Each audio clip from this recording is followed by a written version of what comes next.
10월 15일 금요일 매일 성경 묵상을 시작합니다. 오늘 함께 나눌 말씀은 출애굽기 31장 1절로부터 18절의 말씀입니다. 출애굽기 31장 1절로부터 18절의 말씀을 제가 봉독합니다. 여호와께서 모세에게 말씀하여 이르시되 내가 유다 지파 훌의 손자요 우리의 아들인 브살레를 지명하여 부르고 하나님의 영을 그에게 충만하게 하여 지혜와 총명과 지식과 여러 가지 재주로 정교한 일을 연구하여 금과 은과 노스로 만들게 하며 보석을 깎아 물리며 여러 가지 기술로 나무를 새겨 만들게 하리라.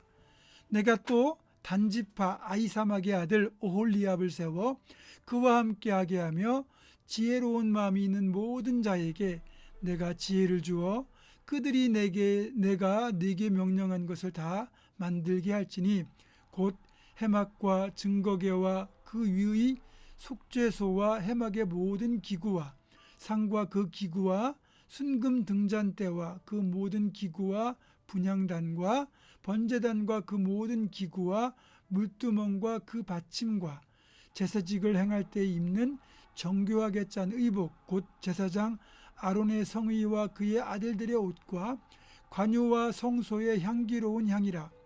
물은 내가 네게 명령한 대로 그들이 만들지니라. 여호와께서 모세에게 말씀하여 이르시되 너는 이스라엘 자손에게 말하여 이르기를 너희는 나의 안식일을 지키라. 이는 나와 너희 사이에 너희 대대의 표징이니 나는 너희를 거룩하게 하는 여호와인 줄 너희가 알게 함이라. 너희는 안식일을 지킬지니 이는 너희에게 거룩한 날이 됨이니라. 그날을 더럽히는 자는 모두 죽일지며 그날에 일하는 자는 모두 그 백성 중에서 그 생명이 끊어지리라. 엿새 동안은 일할 것이나 일곱째 날은 큰 안식일이니 여호와께 거룩한 것이라. 안식일에 일하는 자는 누구든지 반드시 죽일지니라. 이같이 이스라엘 자손이 안식일을 지켜서 그것으로 대대로 영원한 언약을 삼을 것이니 이는 나와 이스라엘 자손 사이에 영원한 표징이며 나 여호와가 엿새 동안에 천지를 창조하고 일곱째 날에 일을 마치고 쉬었음이니라 하라. 여호와께서 시내산 위에서 모세에게 이르시기를 마치신 때에 증거판 둘을 모세에게 주시니 이는 돌판이요 하나님이 친히 쓰신 것이더라. 아멘. 오늘 본문은 모세가 광야에서 하나님의 명령에 따라 성막을 제작할 때 이 일을 주관했던 두 사람의 장인, 즉 기술자에 대한 이야기를 기록하고 있습니다. 이 두 사람 중에서 한 사람은 브살렐이고 또 한 사람은 오홀리압이라는 사람인데 두 사람 모두 하나님이 지명하여 부르셨다는 특징이 있고요. 이는 하나님께서 직접 그들을 택해서 일을 맡기셨다는 뜻이죠. 먼저 이름이 등장하는 브살렐의 경우 성막 제작의 총감독, 책임자로 부르심을 받았습니다. 근데 그의 조부는 우리가 잘 아는 유다 지파에 속한 훌이라는 인물입니다. 여러분 훌이 누군지 기억하십니까?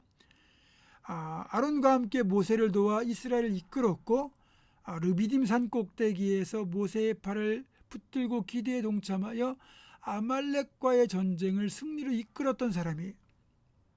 제가 예전에 언급했었는데 이 미드라시라고 하는 책을 보면 아론이 금송아지를 만들어 이제 이스라엘 백성들에게 우상을 숭배하게 만들잖아요. 이때 훌이 나서 가지고 이게 안 된다고 강력하게 제지하다가 그만 성난 백성들의 돌에 맞아서 순교했다고 이야기가 나옵니다. 위대한 기도의 사람, 믿음의 순교자의 가문에서 하나님의 영광의 임재가 있는 성막을 제작하는 일에 쓰임받는 훌륭한 장인이 배출이 된 겁니다. 그걸 보면 하나님이 복 주시는 분명한 원칙이 있어요. 훌처럼 훌륭한 믿음의 조부 밑에서 위대한 일을 감당하는 브살렐 손자가 나왔잖아요. 우리가 하나님의 일을 위해 헌신하면 자손이 복을 받는다는 걸 우리는 알게 됩니다. 여러분이 열심히 하시는 게 결코 헛되지 않아요. 자녀손들에게 다 복되는 일이에요. 또 두 번째 등장하는 이 오홀리압이라는 사람은 단지파 아이사막의 아들이라고 소개하고 있는데 오홀리압에 대한 더 이상의 정보는 찾아보기 어렵습니다. 다만 이 오홀리압은 조각, 직조, 수놓는 일에 특별한 재주를 지니고 있어서 부살레를 도와서 성막을 만드는 책임자로 함께 참여하게 되거든요. 한마디로 자신에게 주신 재능을 하나님의 영광을 위하여 온전히 바친 귀한 일꾼입니다.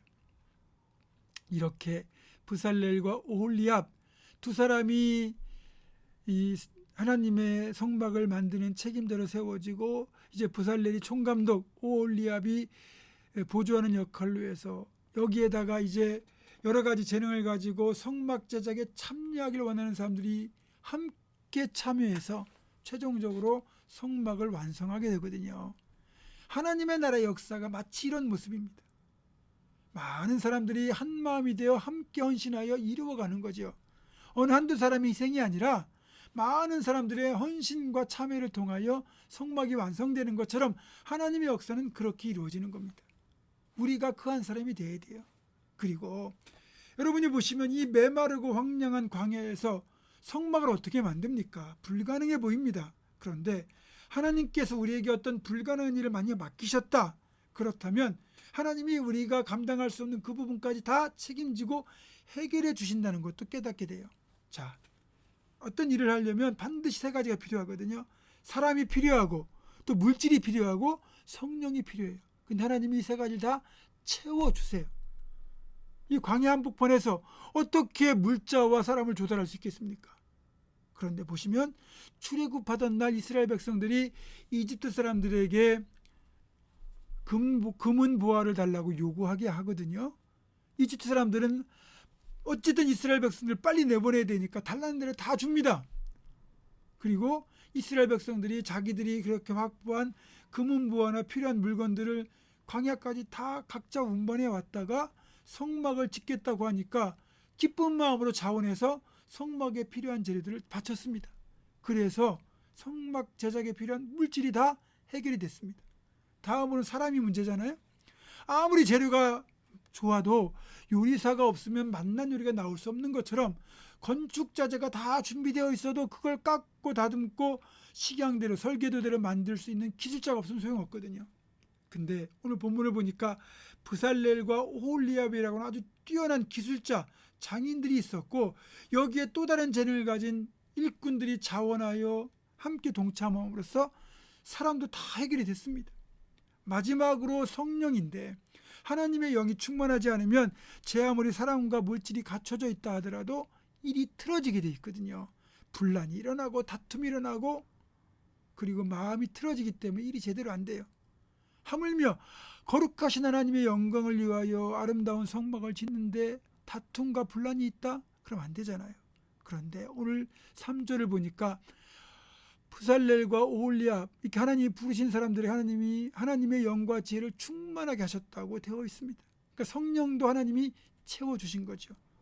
사람과 물질과 성령 세 가지가 다 하나님의 도우심으로 해결이 된 겁니다. 그렇습니다. 우리가 하나님의 일을 기쁨으로 믿음으로 순종하기만 하면 이에 필요한 사람과 물질과 성령을 하나님이 다 채워주십니다. 지금까지도 그래왔지만 앞으로도 우리가 감당해야 될 하나님의 일들이 참 많이 있습니다. 이럴 때 우리가 믿음으로 순종한다면 하나님이 다 채워주신다는 것 기억하시고 끝까지 순종하여 이 놀라운 역사의 체험의 주인공이 되시기를 주님의 이름으로 축원합니다. 기도하겠습니다.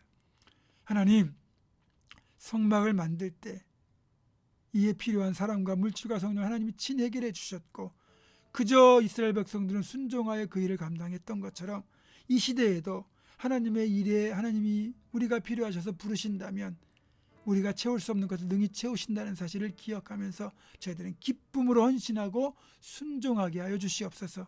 예수님의 이름으로 기도하옵고 이제는 우리 주 예수 그리스도의 은혜와 하나님의 사랑과 성령의 교통하심이 하나님의 일을 기쁨으로 믿음으로 순종하여 하나님께서 사람과 물질과 성령을 채워주셔서 하나님의 역사를 이루시는 놀라운 하나님 역사의 주인공이 될 것을 결단하는 사랑 모든 성도들 이들의 삶과 가정과 생업과 우리 교회 위에 지금부터 영원토록 함께 하시옵기를 간절히 추고나옵나이다.